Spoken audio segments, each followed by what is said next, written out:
Hey guys, Kong Guy here, and today is Monday, which means news episode. Every other Monday we usually have a news episode nowadays, and that's because they constantly change two tanks, which is pretty cool. Not constantly. A lot of times they'll say, hey, K91, let's talk about it. Alright, we talked about it. We're not doing anything to it. But let's get into this. Let's start off with this week in tanks, and this extends says to the 5th, which is great, so 4th of July. What's going to happen here on the 4th of July? Monday Madness. Win a battle and survive. Times 2 silver. So exactly what they had last Monday. Nothing's changed. That's fine. But you can get some silver boosts if you play today. Moving on. The long haul. Okay. Independence Day. From June 7th to July 7th. Well, early, so that technically Monday is your last day. Celebrate Independence Day with patriotic specials all week long. Log in to the game and begin enjoying all things red, white, and blue, like our new Earn Op, a ×5 XP weekend, and Independence Day Garage, limited time discounts, and lots more.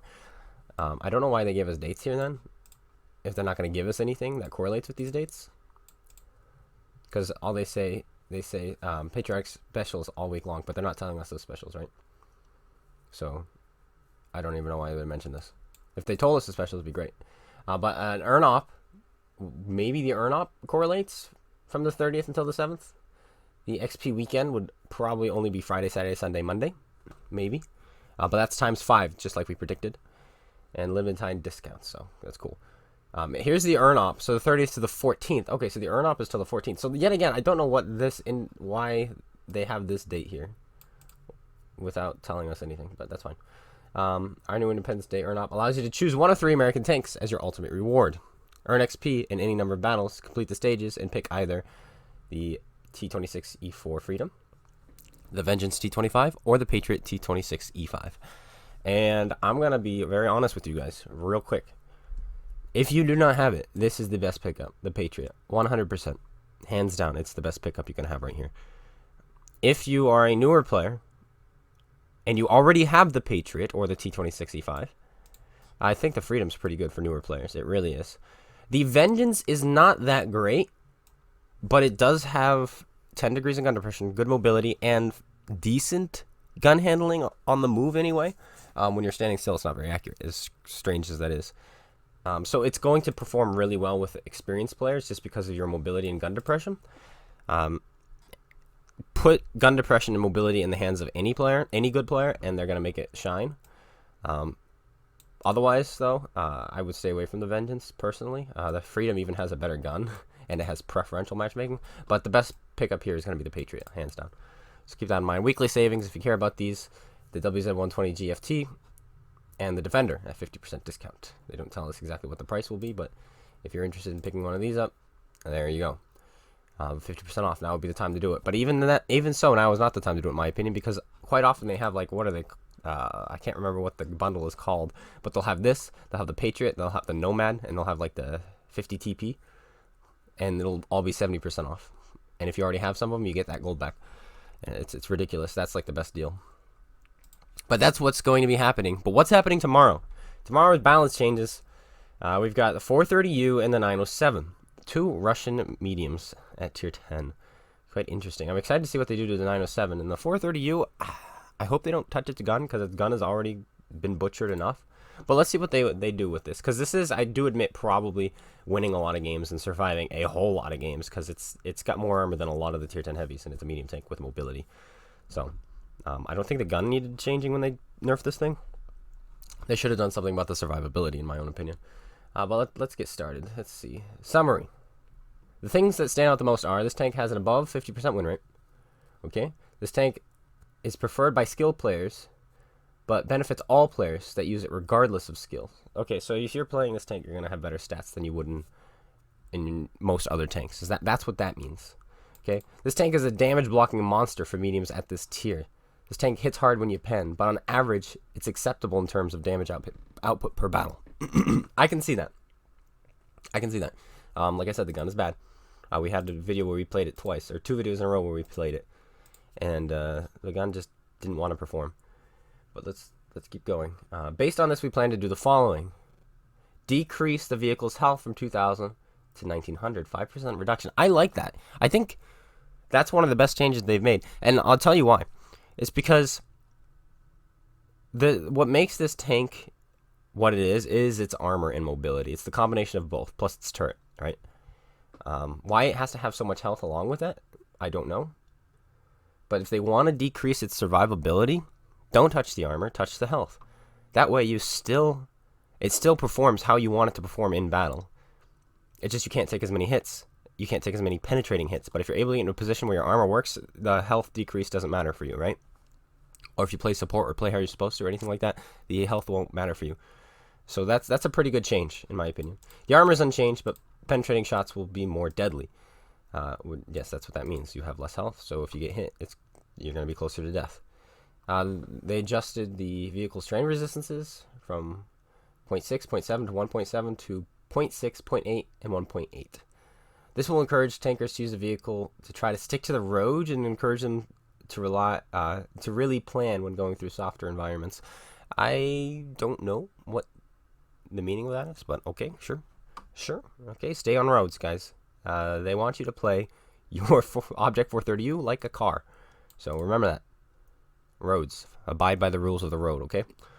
And so let's get into the win rate based on skill. Okay, so it is definitely better. The popularity based on skill. Okay, people who are good at the game tend to play it more. I guess that makes sense. Damage. How much damage is tank number 1 tier 10 for blocking damage? By a lot. It's blocked 1.5 times more damage than the number 2 medium and 2.3 more damage than the average of all the other tier 10 mediums. Okay. But I want damage. Here it is. It's in the top 1/3 of the pack of mediums in average damage per battle. Okay, so it's up here they were saying it doesn't do much damage, but down here they're saying it's in the top 1/3. That sounds like it does a little bit of damage to me. But that is what it is. So I think that's a good change. The health, I think that's a great change. It's the only thing they're doing other than the train resistance as well.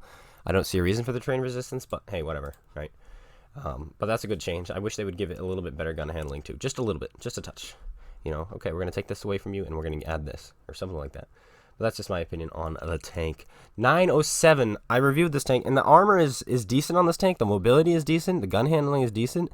But much like the K91, it doesn't perform versus the other tier 10s because of its DPM. I had people yelling at me, "Come on, guy, the K91 is amazing. What are you talking about? The K91 is awesome." Well, then you've clearly not sat down and played the 140 or the T62A or the 430U. Or sorry, the regular 430, because those will blow it out of the water. So if your gun is just a little bit more accurate, it doesn't really make a difference in the game very much. Plus, you're allowed to brawl with the other tier 10 mediums of Russia, and your DPM outperforms almost every other medium in the game. So you have nothing to worry about in terms of, how am I going to beat this medium if you get YOLO'd by some kind of medium? In the K91, you have no hope, right? And I know DPM isn't everything, but when a tank has nothing except higher pen than all the other ones, it's not very good. And that's how this thing suffered too. It had worse DPM than all the other Russian mediums. And if somebody YOLO'd you, they were probably going to kill you if they were in another medium tank. And it doesn't compete with the other tier 10 mediums, or Russian mediums, should I say. And that's something, if you want a tank to be popular and be played by people, it does need something going for it. And as it stands, these tanks don't have, the K91 and the 907 have nothing going for them. So let's get into this. The things that stand out the most are, this tank is almost exactly at 50% win rate. Almost. Is it higher or lower? I wish they would tell us, not be like, I wish they would tell us exact numbers, but they haven't been. They're like, oh, it's almost exactly a 50% win rate. Almost exactly. Is it higher or is it lower? We don't want to tell you. Anyway, this tank is preferred by skilled players. So yes, because it's, first of all, you have to pay for it. Most of the time, pay to win players are a little bit more, are usually better at the game because they're willing to invest in the game, and so they like the game more, and that usually makes you a better player. Just wanting to do something, you're typically better at something than people who don't want to do something, if that makes sense.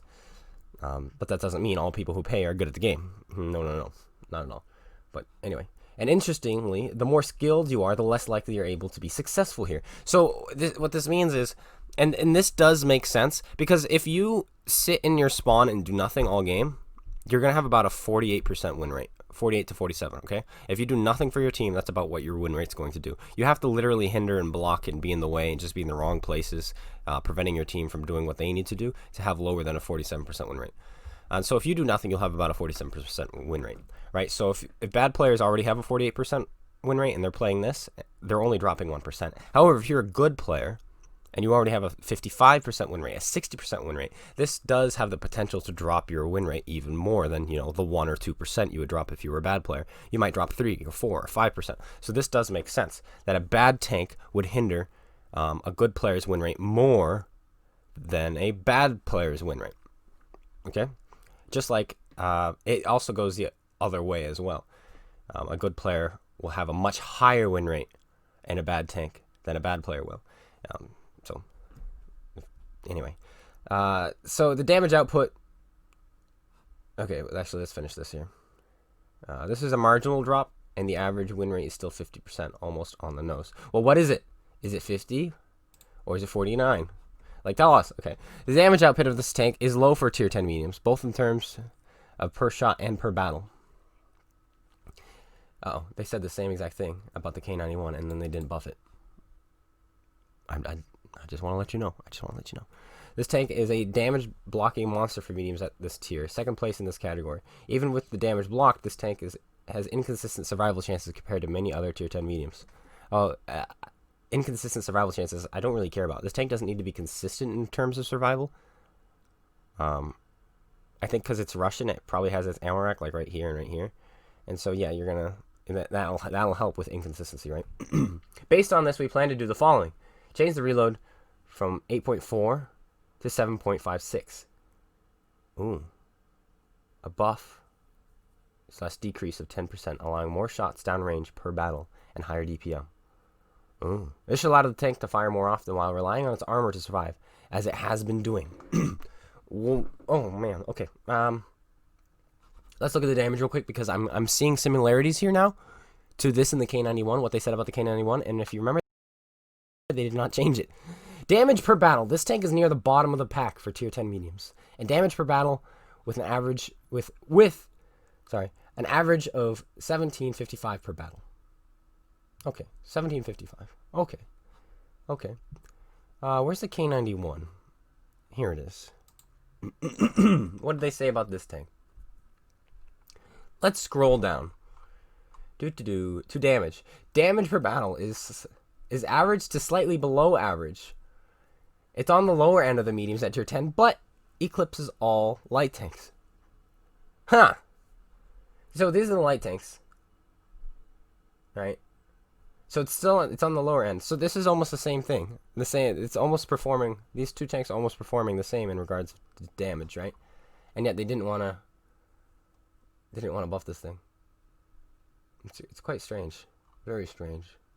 And the survival rate of this thing, isn't this terrible? Yeah. Dips as low as 19%. Wow. So I don't understand why they didn't buff the K91, but they're buffing the 907. They don't make any sense. But the buff to the 907 is welcome, and now you tempt me, Wargame. You tempt me so hard. Now I want this tank. How dare you do this to me? How dare you? Oh, man, I gotta get it now and get those 3 juicy stars on it. Oh, man, complete the set. Oh, man, why you do this to me? All right, well, that's going to be the video today, guys. That's going to be the video. Just a bit of news. If you're a 907 fan, congratulations. If you're a 430U fan, pretty much the combat ability of this tank isn't going to change. You just can't take as many hits. You can't take as many penetrating hits, okay? If you're good at blocking damage, this isn't going to affect you at all, so don't worry about that. And that I don't mind that. I really don't mind that. And get ready for another tank, a marathon tank, or whatever they want to call it. Right? An Urnop tank, alright? Patriot. If you don't have the Patriot, that's the one I recommend. Thanks, guys, for tuning in. Take care. And peace out.